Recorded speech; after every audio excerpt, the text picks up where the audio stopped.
La pregunta de la parte de Dios y la parte de la humanidad en el proceso de la salvación bíblica está directamente relacionada con la pregunta de ¿qué es el pecado?, que se abordó ayer por la tarde. La primera referencia a la salvación en el Nuevo Testamento se encuentra en el libro de Mateo, capítulo 1, versículo 21. Recuerda cuando el ángel se le aparece a José y le dice que María le va a dar a luz a un niño, basado en la intervención del Espíritu Santo. Mateo 1:21 dice, y llamará su nombre Jesús, porque él salvará a su pueblo de sus pecados.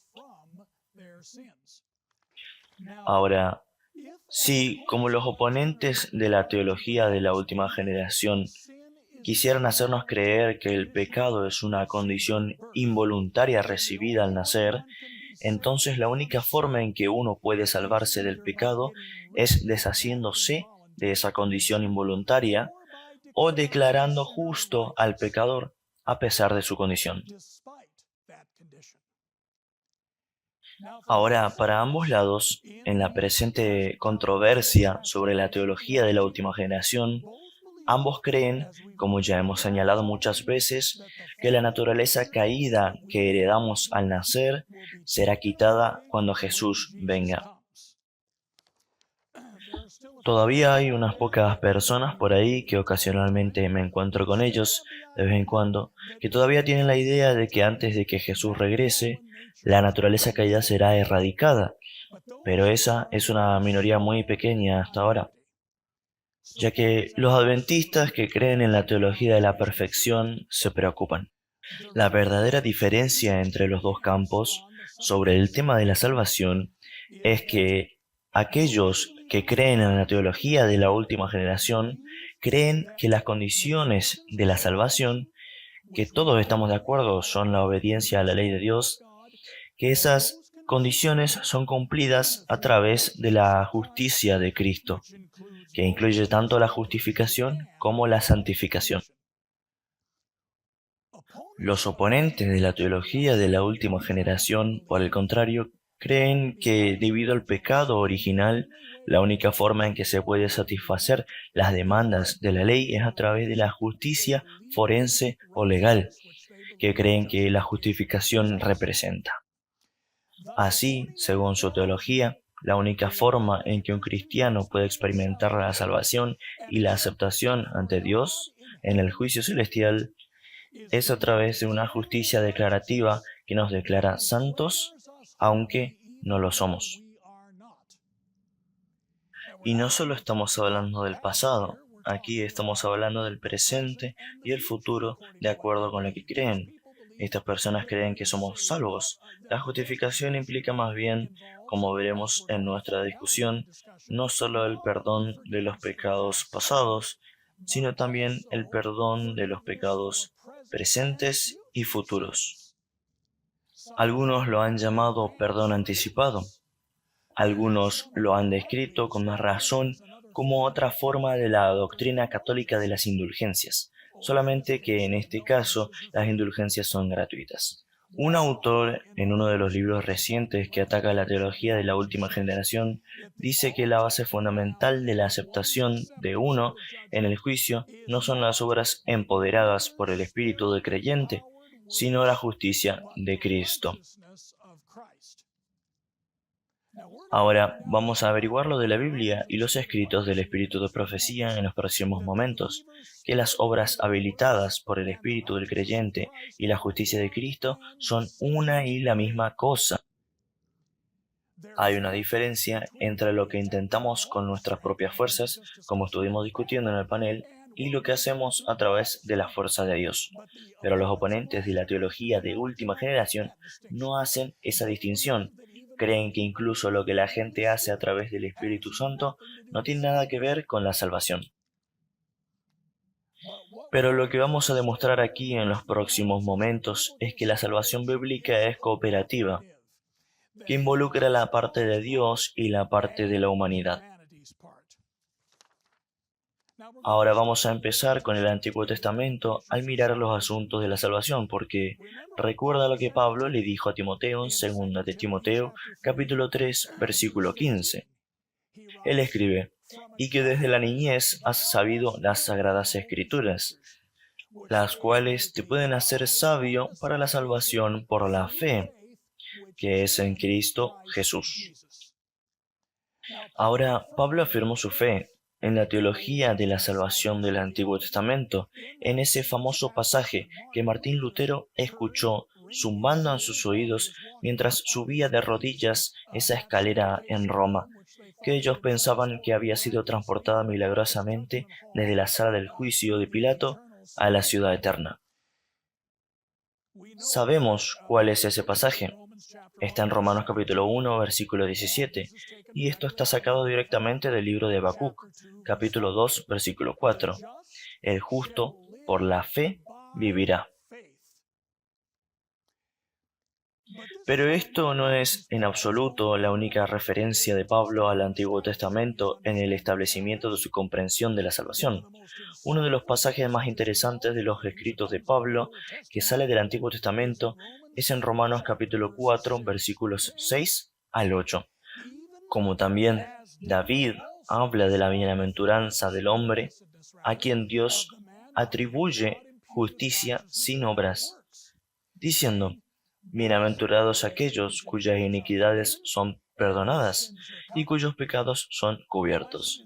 Bienaventurado el varón a quien el Señor no inculpa de pecado.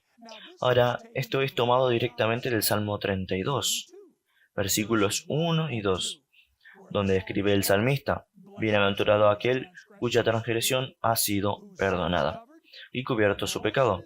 Bienaventurado el hombre a quien Jehová no culpa de iniquidad y en cuyo espíritu no hay engaño. Ahora, esto es significativo porque recuerda otros versículos bíblicos que nos dicen más acerca de las condiciones para recibir el perdón de Dios. Observe cómo aquel a quien Dios no impute iniquidad es aquel en cuyo espíritu no hay engaño. Dios no solo atribuye justicia sin obras, lo hace solo a aquellos en cuyo espíritu no hay engaño. Ahora, algunas personas podrían preguntarse, ¿por qué Pablo no citó esa última cláusula en el Salmo 32, versículo 2? Bueno, yo sigo pensando que no tenía por qué hacerlo, porque en 2 de Timoteo, capítulo 3, versículo 16, deja muy claro que todas las escrituras del Antiguo Testamento fueron inspiradas por Dios y son útiles para enseñar, para redarguir, para corregir, para instruir en justicia.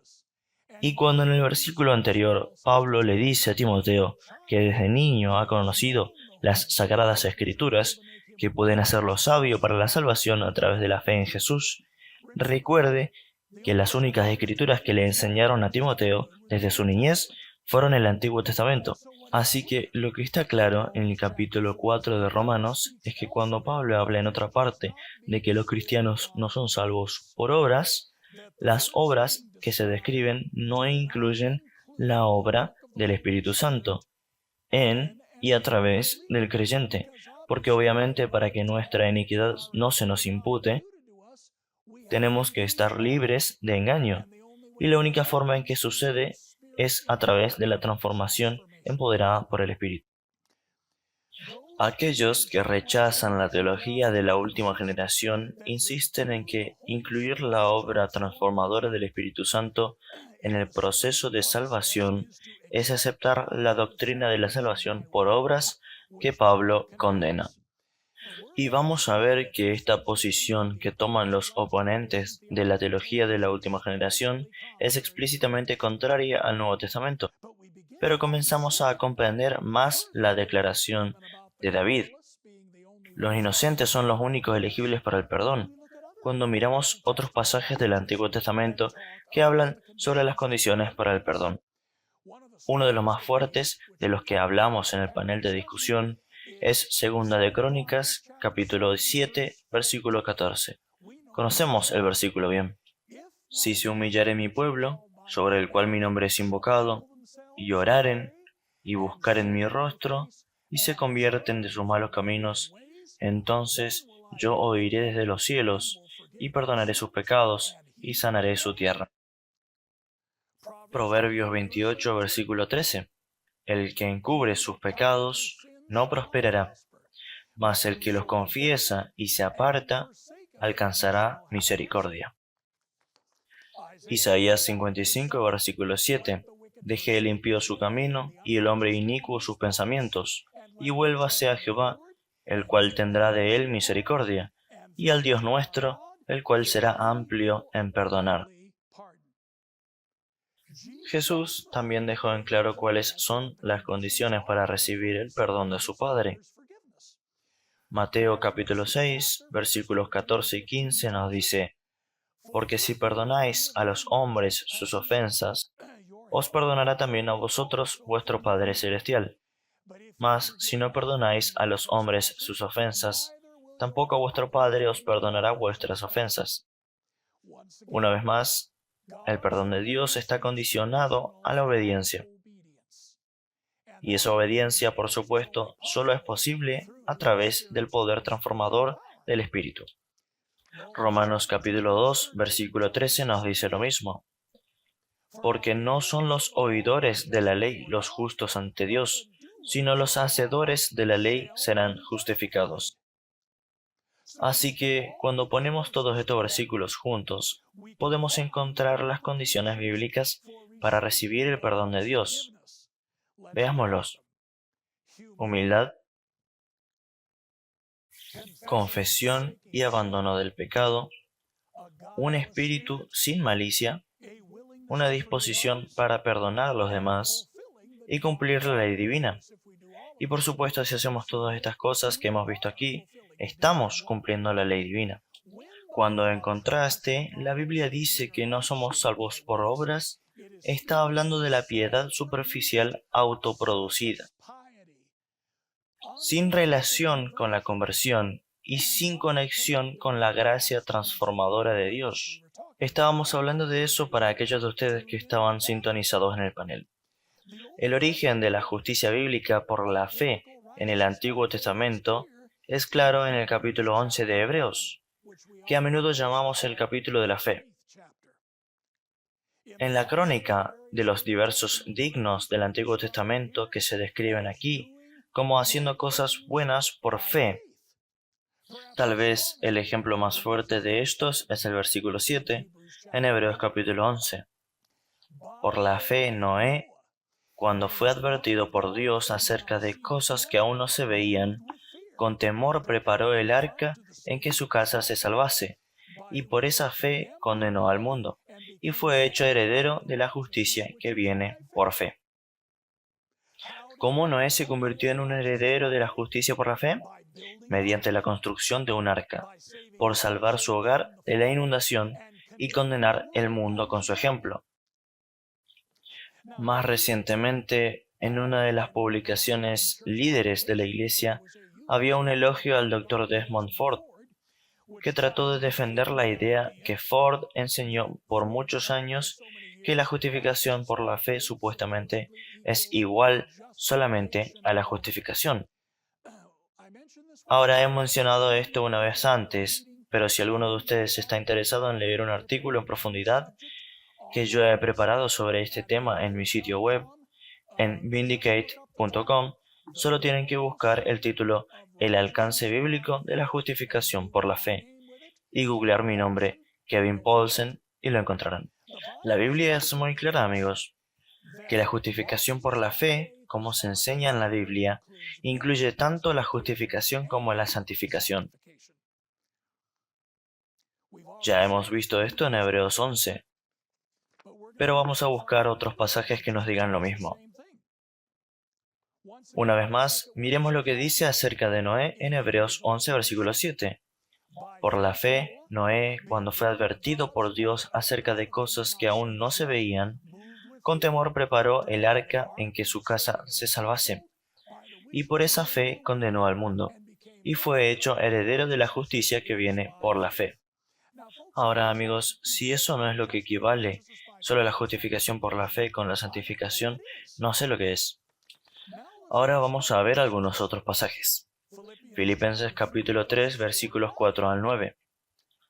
Aunque yo tengo también de qué confiar en la carne. Si alguno piensa que tiene de qué confiar en la carne, yo más, circuncidado al octavo día, del linaje de Israel, de la tribu de Benjamín, hebreo de hebreos, en cuanto a la ley, fariseo, en cuanto al celo, perseguidor de la iglesia, en cuanto a la justicia que es en la ley, irreprensible. Pero cuantas cosas eran para mi ganancia, las he estimado como pérdida por amor de Cristo. Y ciertamente aún estimo todas las cosas como pérdida por la excelencia del conocimiento de Cristo Jesús, mi Señor, por amor del cual lo he perdido todo y lo tengo por basura, para ganar a Cristo y ser hallado en Él, no teniendo mi propia justicia, que es por la ley, sino la que es por la fe de Cristo, la justicia que es de Dios por la fe. Ahora, claramente en este contexto, la justicia de la ley se refiere a lo que la gente intenta con sus propias fuerzas, aparte de la conversión. Ahora, hay otros pasajes en los escritos de Pablo donde la justicia de la ley se refiere a la justicia de la santificación. Por ejemplo, en Romanos capítulo 8, versículo 4, donde Pablo dice, para que la justicia de la ley se cumpliese en nosotros, que no andamos conforme a la carne, sino conforme al Espíritu. El contexto y el consenso inspirado señalan la diferencia, así como la amonestación de Elena G. de White con respecto al lenguaje inspirado. En el volumen primero de Mensajes Selectos, página 20, ella dice, diferentes significados se expresan con la misma palabra. No hay una palabra para cada idea distinta. Vemos esto muy claramente, por ejemplo, cuando en algunas declaraciones Elena de White dice que la expiación fue completa en la cruz y en otras declaraciones dice, la expiación todavía está en curso. Así que lo que Pablo está desconociendo en Filipenses capítulo 3 y contando como basura no es la justificación de la santificación, sino más bien la piedad superficial y la justificación propia de su pasado farisaico. La justicia que es de Dios por la fe, en la que Pablo ahora se goza, claramente incluye la santificación cuando nos fijamos en el siguiente versículo. Filipenses capítulo 3, versículo 10. A fin de conocerle y el poder de su resurrección y la participación de sus padecimientos, llegando a ser semejante a él en su muerte. En otras palabras, el conocer a Jesús y experimentar la participación de sus padecimientos es la santificación. Esto está hablando acerca de la piedad práctica. Aquí no se trata de una declaración legal. En el 9º capítulo del libro de Romanos, versículos 30 al 32, encontramos lo mismo. Encontramos la justicia por la fe equiparada con la justicia transformadora interna impartida divinamente. ¿Qué pues diremos? Pregunta Pablo. ¿Que los gentiles que no iban tras la justicia han alcanzado la justicia, es decir, la justicia que es por fe, mas Israel, que iba tras una ley de justicia, no la alcanzó? ¿Por qué? Porque iban tras ella no por fe, sino como por obras de la ley. Y obviamente aquí, cuando habla de las obras de la ley, está hablando de lo no santificado, la justicia legalista superficial, no la justicia de la santificación. Nadie puede decir que esta referencia a la justicia, que es de Dios por la fe, se limita a la justificación. La única justicia que está excluida de la justicia que Pablo dice, que viene por fe, es la piedad superficial y el ritual religioso de la justicia farisaica. Esta es la pseudo justicia en la que Pablo se regocijó antes de su conversión. En Romanos capítulo 10, la naturaleza transformadora de la justicia por la fe también es clara ya que Pablo cita un pasaje del capítulo 30 de Deuteronomio sobre este mismo punto. Romanos capítulo 10, versículos 6 al 8 dice: Pero la justicia que es por la fe dice sí. No digas en tu corazón, ¿quién subirá al cielo? Esto es para traer abajo a Cristo. ¿O quién descenderá al abismo? Esto es para hacer subir a Cristo de entre los muertos. Mas, ¿qué dice? Cerca de ti está la palabra, en tu boca y en tu corazón. Esta es la palabra de fe que predicamos. Muy claro, amigos. La justicia bíblica por la fe implica la escritura de la ley en el corazón y la santidad práctica que produce el nuevo pacto. No hay tensión en absoluto entre la obra de Cristo por nosotros y su obra en nosotros. No hay tensión en absoluto entre la negación de Pablo de la justicia por las obras y el hecho de que la obediencia es la condición de nuestra salvación. Porque la obediencia que cumple esa condición es sólo lo que se logra mediante la cooperación humana divina. Jesús fue muy claro sobre este punto en Mateo capítulo 7, versículo 21, donde dice al concluir su sermón en el monte: No todo el que me dice Señor, Señor, entrará en el reino de los cielos, sino el que hace la voluntad de mi Padre que está en los cielos. Conocemos la historia de Jesús y el joven rico. Las mismas condiciones se declararon. Mateo capítulo 19 versículos 16 y 17, que dice: Entonces vino uno y le dijo: Maestro bueno, ¿qué bien haré para tener la vida eterna? Él le dijo: ¿Por qué me llamas bueno? Ninguno hay bueno sino uno, Dios. Mas si quieres entrar en la vida, guarda los mandamientos. Pero por supuesto Jesús tenía en claro que solo a través del poder del cielo se pueden guardar los mandamientos. Cuando el joven se alejó porque se aferró a sus posesiones, los discípulos preguntaron en los versículos 25 y 26 del mismo capítulo: ¿Quién entonces podrá ser salvo? Y mirándolos Jesús les dijo: Para los hombres esto es imposible, mas para Dios, ¿cuántas cosas son posibles? Todo es posible. Cuando el intérprete de la ley vino a Jesús, a quien le contó la historia del buen samaritano, Jesús le dio la misma enseñanza. En Lucas capítulo 10, versículos 25 al 28. Y he aquí un intérprete de la ley se levantó y dijo para probarle: Maestro, ¿haciendo qué cosa heredaré la vida eterna? La misma pregunta que le hizo el joven rico. Él le dijo: ¿Qué está escrito en la ley? ¿Cómo lo lees?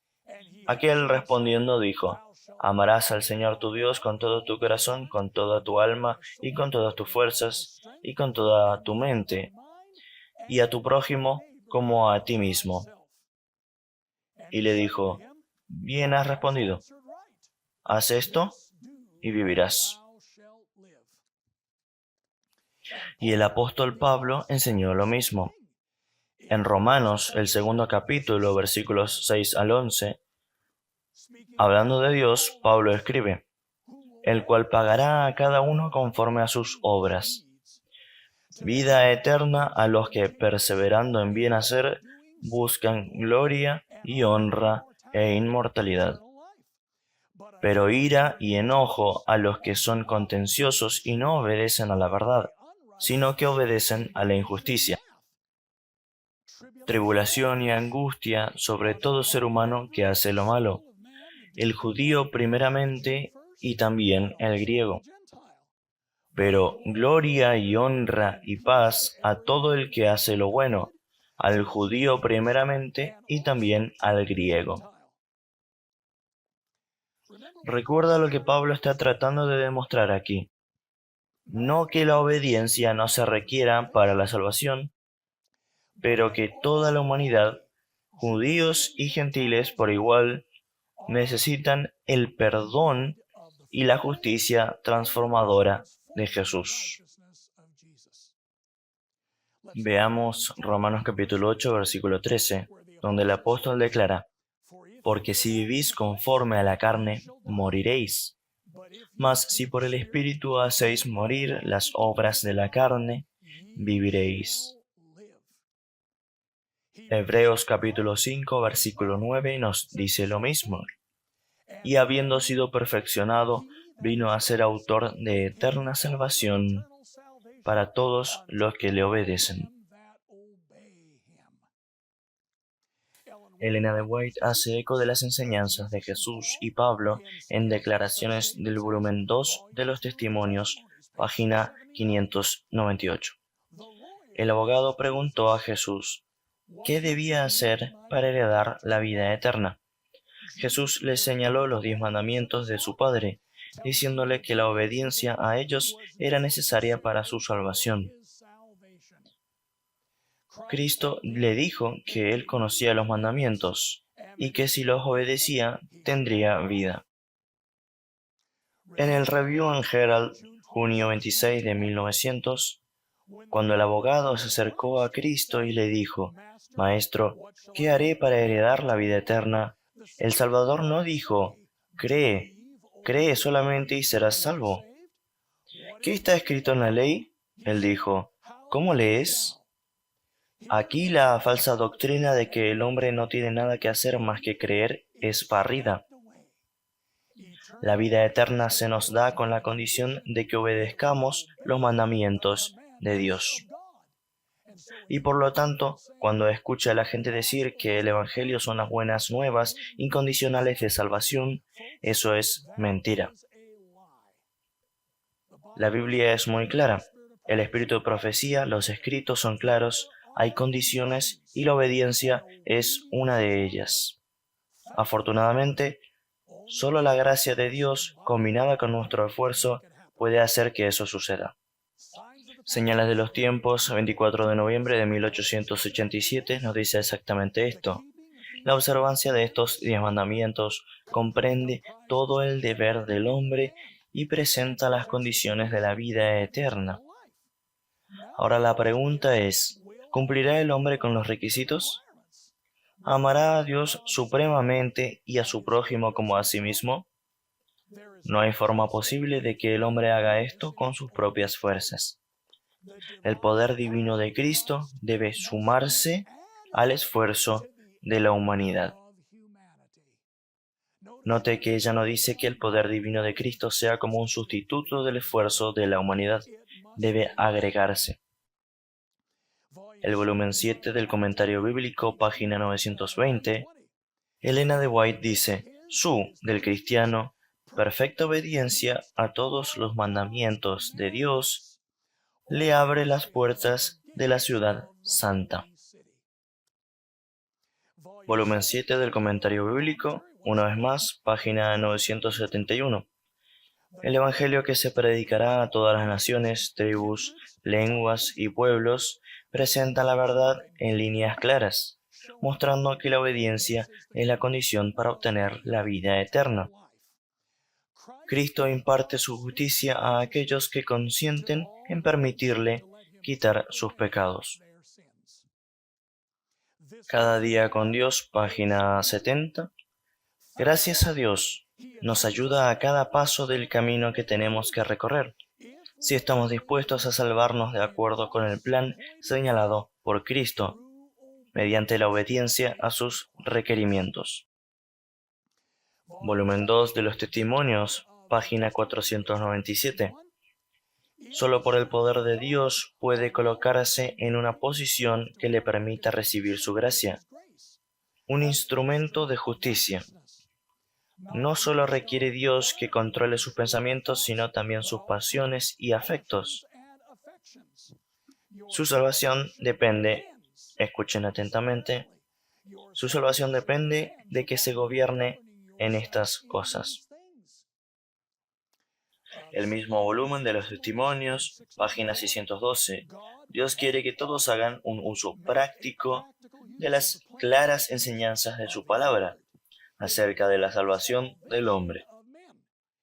Si son hacedores de la palabra, que es clara y poderosa en su sencillez, no dejarán de perfeccionar un carácter cristiano. Seguirán santificados por la verdad y obedeciéndola humildemente se asegurarán la vida eterna. Desde el corazón, página 181. Al aceptar a Cristo como Salvador personal, los hombres y mujeres pueden mantenerse firmes contra las tentaciones del enemigo. Los seres humanos pueden tener vida eterna si aceptan los principios del cielo y permiten que Cristo lleve el corazón y la mente a la obediencia a la ley de Jehová. Review and Herald, 26 de octubre de 1897. Aquí se describen los términos de la salvación para cada hijo e hija de Adán. Se dice claramente que la condición para obtener la vida eterna es la obediencia a los mandamientos de Dios. Y una cosa que espero que noten aquí, amigos, se nota que no hay diferencia entre la teología escrita antes de 1888 y la escrita después. Por favor, no acepten esta metodología de la doctrina de salvación de Sinaí a Gólgota de Elena de White.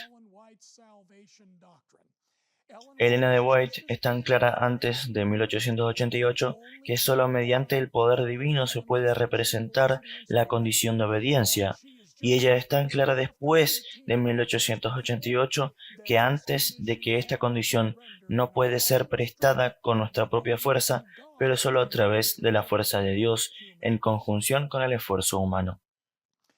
Hechos de los Apóstoles, página 384. La obra de ganar la salvación es una operación mancomunada. Los esfuerzos humanos por sí solos son insuficientes. Sin la ayuda del poder divino no se conseguirá nada. Dios obra y el hombre obra. Servicio cristiano, página 96. Los cristianos deben despertarse y asumir sus deberes descuidados, pues la salvación de sus propias almas depende de sus esfuerzos individuales. Bible Echo, diciembre 9 de 1895. La abnegación es la condición de la salvación. Ahora, amigos, creo que debería estar claro a estas alturas que tantos predicadores justos por la fe en el adventismo moderno y contemporáneo no han logrado hacer su tarea. La marginación del esfuerzo humano en el proceso de la salvación por muchos defensores de profesos de la justificación por la fe en nuestras filas ha sido un escándalo de proporciones sin precedentes. Sin ninguna duda, el resultado ha sido la indiferencia personal e institucional generalizada para el consejo escrito de Dios. Vi un folleto producido recientemente dentro de la denominación instando a que aceptemos a los homosexuales practicantes en nuestra confraternidad. Y el argumento principal fue que somos salvos por gracia y no por obediencia. Amigos, esta falsa comprensión de la justicia por la fe llevará a la gente directamente al fuego del infierno. Ahora vamos a ver algunas declaraciones inspiradas sobre la naturaleza de la justificación bíblica. Aquellos que creen que se oponen a la teología de la última generación insisten en que la justificación es solo un acto declarativo y no tiene ningún elemento transformador. Uno de los autores del libro El carácter de Dios y la última generación, a la que he hecho referencia varias veces, dice: la justificación no incluye el proceso de transformación ética. La justificación es dar cuenta o considerar a una persona justa, no hacer a una persona justa. Bueno, amigos, lo que sucedió cuando Dios en la creación dijo: sea la luz, ¿permaneció oscuro? No, la Biblia dice: y hubo luz. Cuando el leproso vino a Jesús por sanidad, en Mateo capítulo 8, Jesús le dijo: sé limpio. Y la Biblia dice que inmediatamente su lepra fue limpiada. Elena de White refleja esto en pasajes tales como La Educación, página 254, donde ella dice: en ocasión de la creación, Él dijo y fue hecho, Él mandó y existió. Él llama a las cosas que no son como si fuesen, porque cuando las llama, entonces existen. Y es por eso que Pablo dice en Tito capítulo 3, versículos 5 al 7, nos salvó no por obras de justicia que nosotros hubiéramos hecho, sino por su misericordia, por el lavamiento de la regeneración y por la renovación en el Espíritu Santo, el cual derramó en nosotros abundantemente por Jesucristo nuestro Salvador, para que justificados por su gracia viniésemos a ser herederos conforme a la esperanza de la vida eterna. Fíjense en el contraste que esta declaración establece en este pasaje, entre las obras de justicia que obviamente hemos hecho con nuestras propias fuerzas y el lavamiento de la regeneración y la renovación del Espíritu Santo, que es el medio por el cual Pablo dice que somos salvos. Elena de White nos dice en el volumen 6 del Comentario Bíblico, página 1070, el perdón y la justificación son una y la misma cosa. Así que con esto en mente, veamos lo que Elena de White dice que significa ser perdonado en términos de su aspecto interno. Review and Herald, 19 de agosto 1890. Ser perdonado en la forma en que Cristo perdona no es solo ser perdonado, sino ser renovado en el espíritu de nuestra mente. El Señor dice: te daré un corazón nuevo. La imagen de Cristo debe estamparse en la mente, el corazón y el alma. Recibiréis poder, página 98. Justificar quiere decir perdonar. Significa que al ser purgado de las obras muertas, eso es una transformación, el corazón queda en condiciones de recibir la bendición de la santificación. Es como dijo un predicador hace muchos años, que la diferencia entre la justificación y la santificación es la diferencia entre casarse y permanecer casado.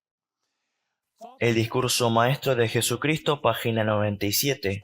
Este pasaje fue citado antes hoy. El perdón de Dios no es solamente un acto judicial por el cual libra de la condenación. No es solo el perdón por el pecado, es también una redención del pecado. Es la efusión del amor redentor que transforma el corazón. David tenía el verdadero concepto del perdón cuando oró: crea en mí, oh Dios, un corazón limpio y renueva un espíritu recto dentro de mí. Volumen 6 del Comentario Bíblico, página 1098. Al recibir la justicia imputada de Cristo, mediante el poder transformador del Espíritu Santo, llegamos a ser como Él. A fin de conocerle, página 335. Escuche esto. La gracia de Cristo purifica mientras perdona y prepara a los hombres para un cielo santo.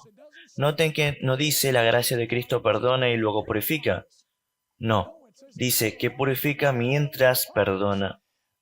La justificación en la Biblia y en espíritu de profecía significa declarar y hacer justos.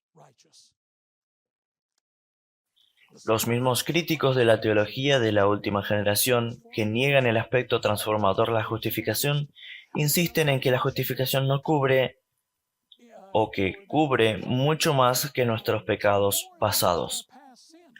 Uno de los autores de este libro hizo esta declaración: yo vi la justificación como perdonar mis pecados pasados, pero después de la conversión sentía que yo tenía que depender de mi santificación como la base de mi aceptación continua con Dios. Bueno, saben, este querido hermano haría mejor tomando su discusión con la Biblia y con el espíritu de profecía. ¿Qué dijo Pedro en la casa de Cornelio? En Hechos capítulo 10, versículo 36. Sino que en toda nación se agrada del que le teme y hace justicia. Volumen 1 de Mensajes Selectos, página 429. A fin de que el hombre retenga la justificación, debe haber una obediencia continua mediante una fe activa y viviente que obre por el amor y purifique el alma. En la página 464 del volumen 1 de Mensajes Selectos, ella también dice: la bendición de la justificación se retiene mediante la entrega continua de la voluntad y la obediencia continua. Hijos e hijas de Dios, página 47. Muchos de los que pretenden creer las verdades probatorias de estos últimos días actúan como si Dios no tomara nota de su indiferencia hacia los principios de su santa ley y su manifiesta desobediencia de ellos. La ley es la expresión de su voluntad y es por medio de la obediencia a esa ley como se propone aceptar a los hijos de los hombres como sus hijos e hijas. Review and Herald del 3 de mayo de 1898. A través de Jesús hay simpatía divina entre Dios y los seres humanos, que, mediante la obediencia, son aceptados en el amado. Así, la humanidad se ajusta a la voluntad de la divinidad, cumpliendo las palabras: si me amáis, guardad mis mandamientos. El pueblo de Dios que guarda los mandamientos debe caminar a la luz del sol de la justicia de Cristo, sus rostros expresando alegría y acción de gracias, gozosos en la seguridad. Bienaventurados los que guardan sus mandamientos, para tener derecho al árbol de la vida y entrar por las puertas de la ciudad. Signs of the Times, 28 de diciembre de 1891. A través de la obediencia a todos los mandamientos de Dios, somos aceptados en el amado. Ahora vamos a ver las declaraciones de Elena de White que dejan en claro que los pecados pasados son lo que el perdón de Dios cubre. Signs of the Times, 15 de diciembre de 1887. No hay camino de regreso a la inocencia y la vida excepto a través del arrepentimiento por haber transgredido la ley de Dios y la fe en los méritos del sacrificio divino, que has sufrido por tus transgresiones del pasado. Y eres aceptado en el amado con la condición de obedecer los mandamientos de tu Creador. Camino a Cristo, página 62. Si te entregas a Él y lo aceptas como tu Salvador, entonces, por pecaminosa que haya sido tu vida, eso es el pasado. Por Él eres considerado justo. El carácter de Cristo ocupa el lugar de tu carácter y eres aceptado ante Dios como si no hubieras pecado. Volumen 6 del Comentario Bíblico, página 1092. Cristo lleva el castigo de las transgresiones pasadas del hombre, y al impartir al hombre su justicia, hace posible que el hombre guarde la santa ley de Dios. Y por supuesto, ¿cómo define Elena de White justicia impartida? Mensajes para los jóvenes, página 26. La justicia por la cual somos justificados es imputada. La justicia por la cual somos santificados es impartida. La primera es nuestro derecho al cielo, la segunda nuestra idoneidad para el cielo. Deseado de toda la gente, es página 710. La ley requiere justicia, una vida justa, un carácter perfecto, y esto no lo tenía el hombre para darlo. No puede satisfacer los requerimientos de la santa ley de Dios. Pero Cristo, viniendo a la tierra como hombre, vivió una vida santa y desarrolló un carácter perfecto. Ofrece estos como don gratuito a todos los que quieran recibirlos. Su vida reemplaza la vida de los hombres. Así tienen remisión de los pecados pasados, por la paciencia de Dios. Él construye el carácter humano de la similitud del carácter divino. Más que esto, dice ella, Cristo imparte a los hombres atributos de Dios. Así la misma justicia de la ley se cumple en el que cree en Cristo. Pero además de los pecados pasados, también somos perdonados por los pecados de ignorancia. En Hechos capítulo 17, versículo 30, el apóstol Pablo habló a los atenienses y habló sobre los tiempos de su ignorancia, pero Dios habiendo pasado por alto. En Santiago capítulo 4, versículo 17, el apóstol Santiago escribe: y al que sabe hacer lo bueno y no lo hace, le es pecado. Primeros Escritos, página 254, dice lo mismo. La atención de cuantos aceptan este mensaje se dirige hacia el lugar santísimo, donde Jesús está de pie delante del arca, realizando su intercesión final por todos aquellos para quienes hay todavía misericordia, y por los que hayan violado ignorantemente la ley de Dios. Esta expiación es hecha tanto para los justos muertos como para los justos vivos. Incluye a todos los que murieron confiando en Cristo, aunque por no haber recibido luz acerca de los mandamientos de Dios, hubiesen pecado ignorantemente al transgredir sus preceptos. Entonces, ¿cuál es la base de nuestra salvación de acuerdo con la Biblia y el espíritu de profecía? Efesios 1:7 habla de cómo el perdón es parte de ese proceso, en quien tenemos redención por su sangre, el perdón de pecados según las riquezas de su gracia. Segunda de Tesalonicenses 2:13 dice que también la santificación es parte de la base de nuestra salvación. Dios os haya escogido desde el principio para salvación, mediante la santificación por el Espíritu y la fe en la verdad. Tito 3:5. Una vez más, no por obras de justicia que nosotros hubiéramos hecho, sino por su misericordia, por el lavamiento de la regeneración y por la renovación en el Espíritu Santo. Y una vez más, de Elena de White, Mensajes para los jóvenes, página 326. La justicia por la cual somos justificados es imputada. La justicia por la cual somos santificados es impartida. La primera es nuestro derecho al cielo, la segunda nuestra idoneidad para el cielo. En El deseado de todas las gentes, página 267, ella explica cómo ambos rostros de la justicia de Jesús son la respuesta al legalismo. En esta declaración, ella escribe: el corazón orgulloso lucha para ganar la salvación, pero tanto nuestro derecho al cielo como nuestra idoneidad para él se hallan en la justicia de Cristo. Y finalmente, Elena de White explica el motivo de nuestra salvación tan bellamente en El camino a Cristo, página 63. Así que no tenemos nada en nosotros de que jactarnos. No tenemos motivos para la exaltación propia. Nuestro único fundamento de esperanza está en la justicia de Cristo que se nos imputa y ¿saben? Me pongo nervioso cuando las personas ponen puntos donde Dios pone comas.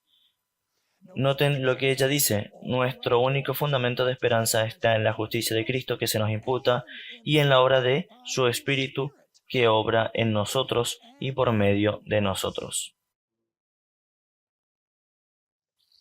Esto es la salvación bíblica, la parte de Dios y la parte de la humanidad.